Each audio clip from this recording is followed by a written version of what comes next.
அப்போ இதுல என்ன கிளியர் டெஃபினிஷன் இல்லைன்னா அவங்க ஒரு 3 வார்த்தையை சொல்லுவாங்க. அனாயிங் அப்படிம்பாங்க, இன்கன்வீனியன்ஸ், அதுக்கப்புறம் வந்து கிராஸ்லி அஃபென்சிவ்.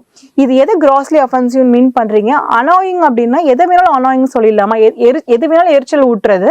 அதுக்கப்புறம் இன்கன்வீனியன்ஸ், ஒரு இடைஞ்சல் அப்படிங்கிறது வந்து ஒரு கிளியர் டெஃபினிஷன் கிடையாதுங்கிற ஒரு காரணத்தினால என்ன பாயிண்ட் எடுத்து வச்சிருப்பாங்கன்னா, right to freedom of speech and expression article 19 வந்து அபியூஸ் ஆகுதுங்கிற ஒரு பாயிண்ட்னால சுப்ரீம் கோர்ட் வந்து 2015 வந்து ஸ்ட்ரக் டவுன் பண்ணிடுவாங்க. ஆஸ் ஆன் 2015 படி சுப்ரீம் கோர்ட்டோட ஜட்மெண்ட் வந்து ரொம்ப பர்ஃபெக்ட்.